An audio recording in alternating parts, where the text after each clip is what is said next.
নমস্কার বন্ধুরা, আজকের এই বিশেষ প্রতিবেদনে আমরা আলোচনা করব এক অত্যন্ত সংবেদনশীল এবং আলোচিত ঘটনা নিয়ে। খবর এসেছে যে ইরান কাতারের রাজধানী দোহায় কথিত বিমান হামলার পর ইসরায়েলের গুন্ডামির বিরুদ্ধে মুসলিম বিশ্বকে ঐক্যবদ্ধ হওয়ার আহ্বান জানিয়েছে। এই খবর প্রকাশ্যে আসার পর থেকেই মিডিয়া, সোশ্যাল নেটওয়ার্ক এবং আন্তর্জাতিক অঙ্গনে উত্তপ্ত বিতর্ক শুরু হয়েছে। আমাদের এই পুরো ভিডিওতে আমরা জানব ঘটনাটির প্রেক্ষাপট কি, কাতারে হামলার খবর কোথা থেকে ছড়াল, ইরান কেন এত জোর দিয়ে মুসলিম বিশ্বের ঐক্যের ডাক দিল, ইসরায়েল, কাতার এবং ইরানের ভূরাজনৈতিক সম্পর্ক কোথায় গিয়ে দাঁড়িয়েছে, এবং সবচেয়ে গুরুত্বপূর্ণ, সত্যি কোথায়, গুজব কোথায়। চলুন শুরু করি। প্রেক্ষাপট: দোহায় কথিত হামলার গুজব। সেপ্টেম্বর 2025 এর শুরুতে সোশ্যাল মিডিয়ায় হঠাৎ করেই ছড়িয়ে পড়ে এক আতঙ্কজনক খবর। অনেক ফেসবুক পেজ, টুইটার হ্যান্ডেল এবং হোয়াটসঅ্যাপ গ্রুপে দাবি করা হয় যে দোহা শহরে বিমান হামলা হয়েছে। কেউ কেউ লিখল, রাতের অন্ধকারে ভয়াবহ বিস্ফোরণ কাঁপিয়ে দিয়েছে রাজধানী। সঙ্গে শেয়ার হতে থাকে কিছু ভিডিও যেখানে ধোঁয়া, আগুন আর গর্জন শোনা যাচ্ছিল। মানুষ আতঙ্কিত হয়ে ওঠে।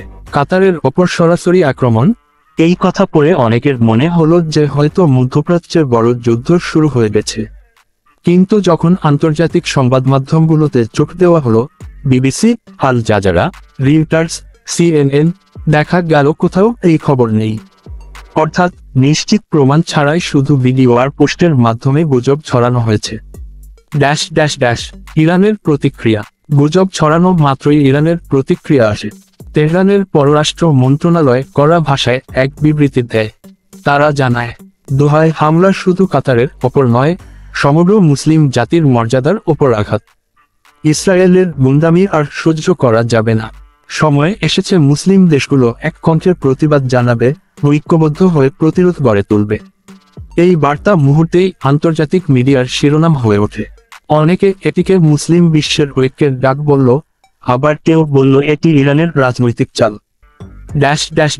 কাতার, ইসরায়েল ও ইরান সম্পর্কের ইতিহাস। বিষয়টি ভালোভাবে বোঝার জন্য আমাদের তিন দেশের সম্পর্ক নিয়ে একটু জানা দরকার। কাতার সবসময় ফিলিস্তিনের সমর্থক। গাজা অঞ্চলে মানবিক সাহায্য পাঠাতে কাতারের ভূমিকা উল্লেখযোগ্য। ফলে ইসরায়েলের সঙ্গে কাতারের দূরত্ব অনেক পুরনো। ইসরায়েল ফিলিস্তিন প্রশ্নে করা অবস্থান নেয়। কাতারের এই ভূমিকা তাদের কাছে অস্বস্তিকর। ফলে দ্বন্দ্ব সবসময় জয়ী হয়ে থাকে। ইরান ইসরায়েলকে প্রকাশ্যে শত্রু মনে করে। ফিলিস্তিনকে সমর্থন করার কারণে তাদের কণ্ঠ সবসময় তীব্র। তাই দোহায় কথিত হামলার প্রসঙ্গ ইরানের হাতে নতুন অস্ত্র হিসেবে এসেছে। মুসলিম বিশ্বের প্রতিক্রিয়া। ইরানের এই আহ্বান শোনার পর অন্য মুসলিম দেশগুলোতে নানান আলোচনা শুরু হয়েছে। সৌদি আরব, যারা অনেক সময় ইরানের বিরোধী শিবিরে থাকে, তাদের অবস্থান তাই প্রশ্নবিদ্ধ। তুরস্ক, ইসরায়েলের সমালোচক হলেও কূটনীতিতে তারা কখনো কখনো নরম থাকে। পাকিস্তান মুসলিম ঐক্যের কথা বলে, কিন্তু তাদের রাজনৈতিক অবস্থান সবসময় বাস্তব রাজনীতির সঙ্গে জড়িত। মিশর ও অন্যান্য আরব দেশ, কারো নীরবতা, কারো নরম প্রতিক্রিয়া। এখানে এক বড় প্রশ্ন ওঠে, মুসলিম বিশ্ব কি সত্যিই ঐক্যবদ্ধ হতে পারবে, নাকি বিভক্তই থেকে যাবে? বিশেষজ্ঞদের বিশ্লেষণ।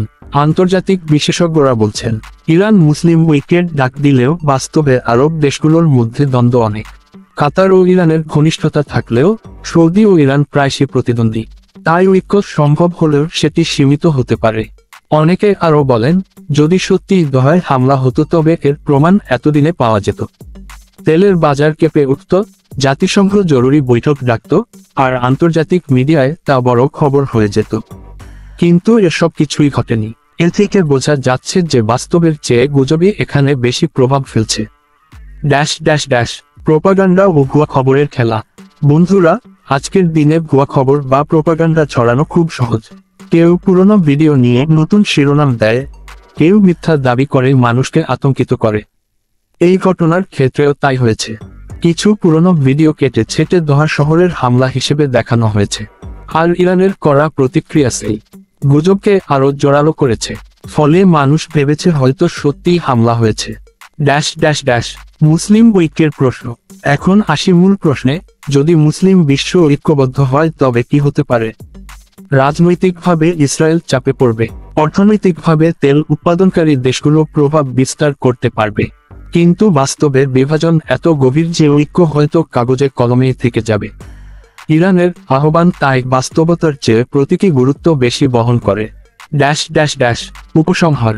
বন্ধুরা, এই পুরো আলোচনার শেষে আমরা কিছু গুরুত্বপূর্ণ বিষয় বুঝতে পারি। 1. দোহায় হামলার খবর এখনো প্রমাণিত নয়, এটি গুজব হতে পারে। 2. ইরান ইসরায়েলের বিরুদ্ধে কঠোর বার্তা দিয়েছে, কিন্তু সেটি রাজনৈতিক অবস্থানেরও অংশ। 3. মুসলিম বিশ্বে ঐক্যের ডাক নতুন নয়, তবে বাস্তবে বিভাজন দূর করা কঠিন। 4. ভুয়া খবরের যুগে যাচাই না করে আতঙ্ক ছড়ানো আমাদের আরও বিভ্রান্ত করে।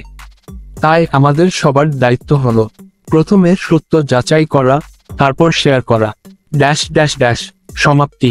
তো বন্ধুরা, আপনারা কি মনে করেন, ইরানের এই ঐক্যের ডাক কি সত্যি মুসলিম বিশ্বকে এক করবে, নাকি এটি কেবল রাজনৈতিক প্রচারণা? আপনার মতামত অবশ্যই কমেন্টে জানাবেন। ভিডিওটি ভালো লাগলে লাইক, শেয়ার এবং সাবস্ক্রাইবও করতে ভুলবেন না। ধন্যবাদ।